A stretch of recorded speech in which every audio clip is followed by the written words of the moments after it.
Hey folks, thanks for tuning in to the Banff podcast. This is your host, Mike Lafferty, and here is our contractually obligated intro music. I should have it queued up right then. Hang on.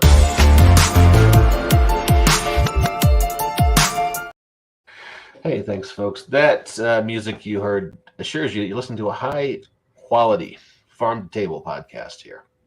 Only the finest geeky conversations here. And we have a guest from Australia with us, Steve D of 10 Star Games. Thanks for joining us, Steve. How are you doing? Thanks for having me. I'm doing very well. Oh, it's our pleasure. You're running a Kickstarter right now called The Score, That's RPG right. up on Kickstarter. Can you tell us a little bit about that? Yeah, so the score is very different to your regular kind of role-playing games. It's designed to be as accessible and approachable as possible. So it's just 18 cards plus a few extra cards to sort of set things up, and it runs in 18 minutes. So we're fully funded now, but we are reaching towards our first stretch goal to get some extra cards in there. Yeah, it really does run in 18 minutes and produces a heist story like Ocean's 11 or anything like that. That is an awesome idea. I love rules light, fast role playing games. So I am digging this idea. So you play with cards. Yeah, so each of the cards is an ability that you might use in a heist. Okay. And what happens is you shuffle them originally and deal them out, and so players have those as their abilities. And then to direct the flow of play, the cards are put back together into the deck. And when your card comes up, you'll get to have a scene using that ability. But where and when it comes up in the deck will determine what kind of thing you're doing and whether you succeed or fail. And there's also some cards that you won't have, and that represents the system working against you or the bad guys fighting back or things that you can't get around because you just don't have the skills or the people there. And that way, by using the cards, you don't have to think too hard. You have to be like, oh, what am I going to do? You know that you're going to be doing some safe cracking or some driving or something like that in this scene. And that means you can just jump in and describe it, and it goes really fast. Okay, so there's a fair amount of kind of improv role playing on the spot. I've got driving cards, so I'm the wheelman, and we're driving to a casino or a job or something like that. Okay. Um, Cool. yeah, and it actually is easier than it sounds. Like there's a little bit of the sort of you need to be a little bit of ready to just tell a story and be creative, but the cards provide a great deal of help because you've had all the things that other people have said. You've got an idea of what you're going to do and how the scene is going to end. And we've all seen a heist film, so it's actually pretty easy to figure out what you're going to do. We also have lots of tip on the back of every card. It's just a series of jargon and scene descriptions. So you can always look on the back of a card to get more ideas. We've been really pleased that almost universally, people who are like, oh, I'm not really good at those kind of games are like, oh, no, I was able to do this. That was easy. And I think that's really important because I think a lot of people are turned off from role-playing games.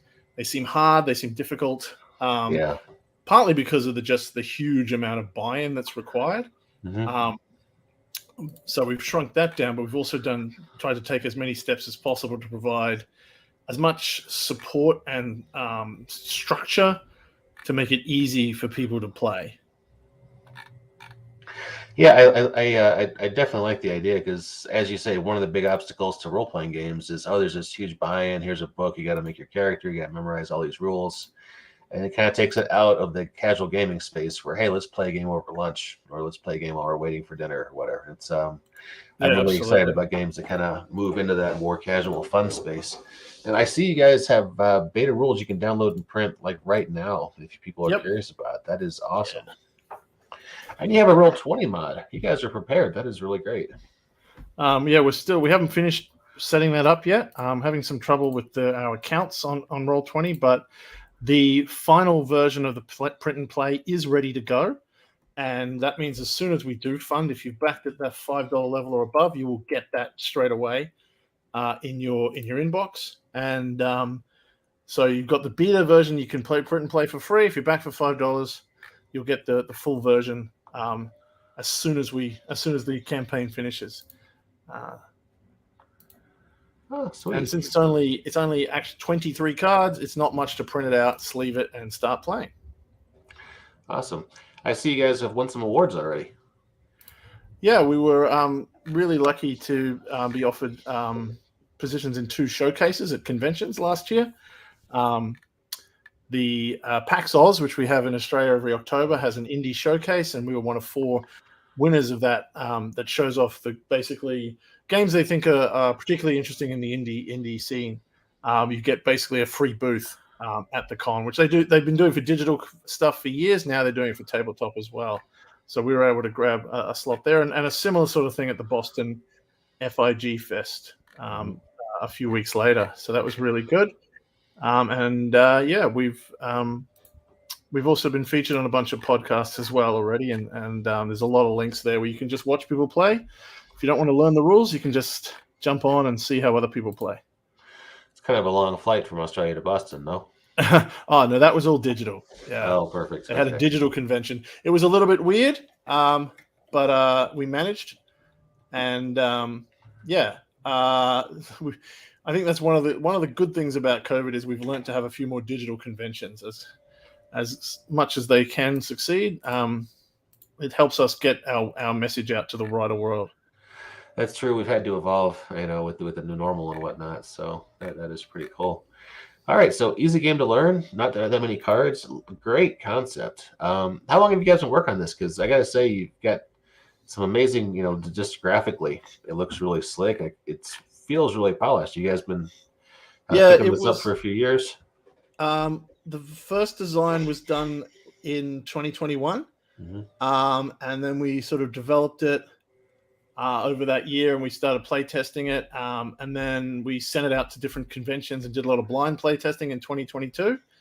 And then it was pretty much almost finished when we took it to PAX last year, and then we just had to. The thing is, you can't really launch a Kickstarter in December or January, so we're like, we'll wait till next year. We'll kick it off in the new year, February or March. So we just had to find the right date. But we were ready, and yeah, that's as I say. That means that if you back us, you can get the product, the digital version, very, very quickly. And we're already working with our publishers to get the prototypes and physically developed as well. So we don't anticipate any delays in getting it out. Okay, fair enough. And as you guys say, thankfully it's a small game, so postage charges aren't going to be all that much because that can be an obstacle for some Kickstarters too. Yeah, absolutely, and they've been going up a lot lately. You're also we welcome people to do bulk orders. That's going to keep your postage costs way down as well, and we're going to have a proper backer survey to make sure we get, if you want to buy 8 for all your friends, that'll be all covered in the survey. So you can get all that, and that would keep your postage down. Oh, beautiful, beautiful. So, Steve, what is your favorite heist movie? My favorite heist movie. It's funny. I really like I like Ocean's 11 a lot. It's very clever, of course. But probably my favorite is a little known film called the Parole Officer, which is a comedy with Steve Coogan. And it's just a very gentle comedy about a policeman who is framed for some crimes and has to break back into his police station with the help of some criminals that he works with as a parole officer. So if you look that one up, it's a lovely little comedy. Oh yeah, it came out in 2001. Yeah, I saw it when I was in the UK. It didn't have much of a large release.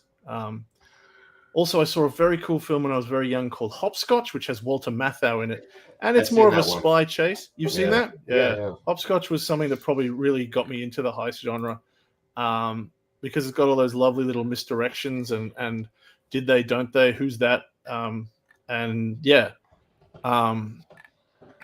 It was I think I must have seen it when I was probably about 8, and I was like, oh, I really like these films. So yeah, it's a good film. Yeah, you are the only person I've ever met who in the wild who's ever seen hopscotch other than me. I just randomly caught it like 25 years ago on cable. Oh, there you go. Yeah. Fantastic. Yeah, Glenda Jackson's in that. She's so good. Yeah, I really enjoyed that movie. All right. Well, I've got to say, I'm going to back this myself. People have 4 days left to get in on the action. If you just search for the score too, Mm-hmm. it'll show up on Kickstarter. And I've got a handy dandy banner going across the bottom of our screen here. Kickstarter.com/project/Steve D. That's DEE/the-score-2. So check it out, folks. Looks like a lot of fun. Steve, any closing words? No, just keep if you like what you see, also share it on your social media, because every part of that helps us. So yeah, don't just you can like and back, but also share. It's great. It helps get the word out, and we can get that stretch goal before we finish. Sweet. All right, Steve. A pleasure talking tonight, sir. Thanks for coming out. Thanks to everybody who's watched us, and we'll catch you next time on the Banff Podcast.